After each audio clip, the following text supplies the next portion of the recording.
to introduce this morning's first keynote, Jerry Levin. And as I got to see yesterday, Jerry really needs no introduction. He's nothing short of truly a business legend, a business titan, if you will, who has been disrupting industries for the past 45 years. While Jerry's a soft-spoken man, his words are very heavy. They carry a lot of weight because of what he's disrupted.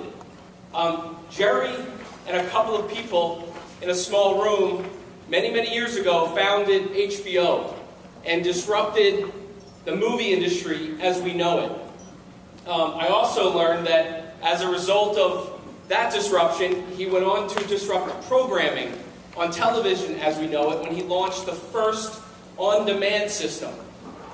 Jerry then went on to disrupt the cable industry, and everybody knows how much he has disrupted the media industry when he brought together first Time and Warner to create Time Warner. He then went on to acquire Turner Communications and CNN, again disrupting the news and cable industry when that became part of Time Warner.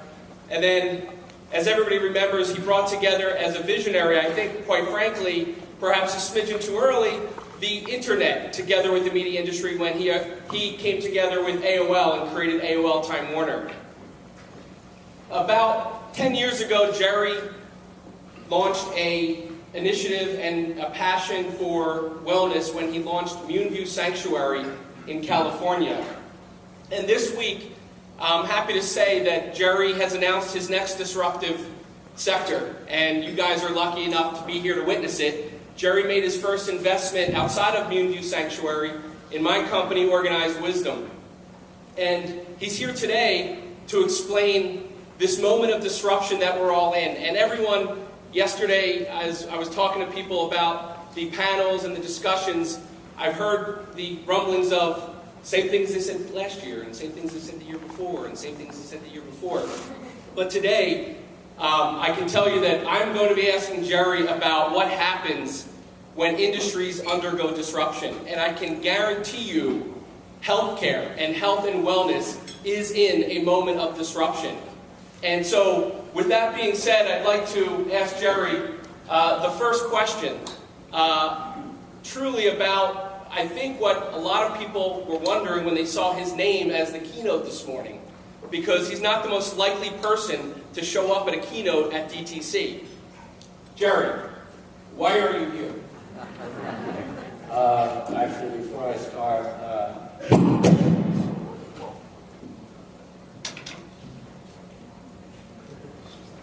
let me just make that change.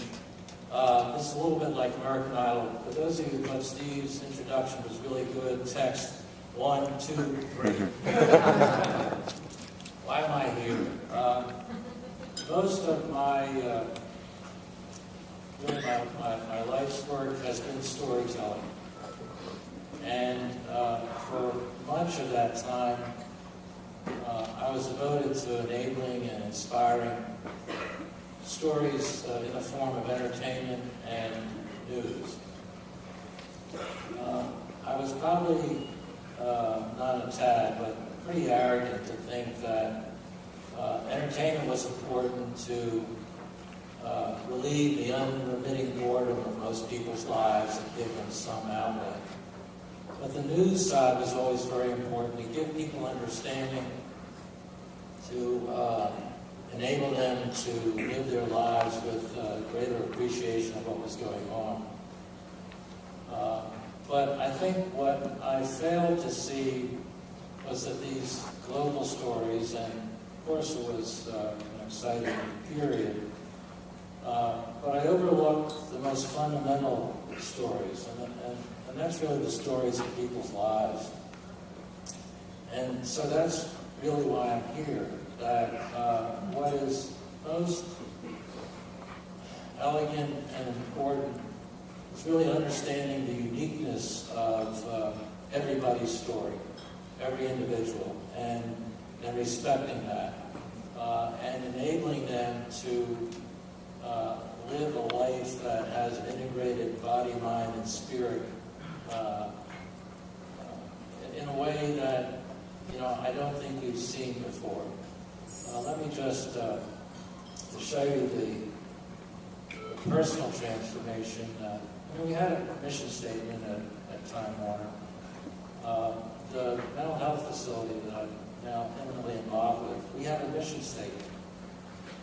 And the mission statement is, entrance to a human soul is a sacred honor.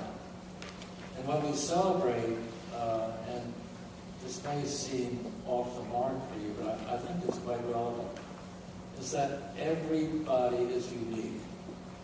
Everybody not only has a unique story, but their combination of nature and nurture gives them a perspective that needs to be understood, so that all of our efforts, and our media efforts, and our advertising efforts, which are designed to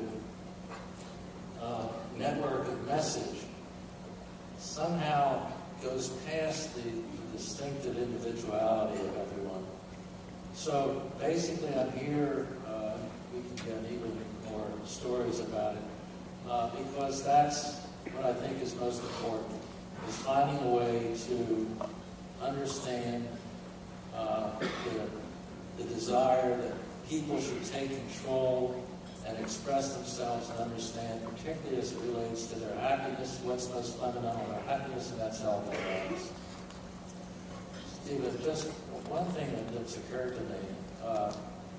Early on in my career, I remember sitting around a table, this is after we had started HBO, and we were experimenting with a number of other things, and I was fascinated by some of the technology that was the precursor for the internet and digital media. And the words of wisdom that came from one of our engineers was that, if we really work at this, we could eventually recreate the central library at Alexandria, where you would have a repository of all learning, all wisdom, and enable people to have access and assimilate it for their own purpose. That's what I think is the challenge today in healthcare.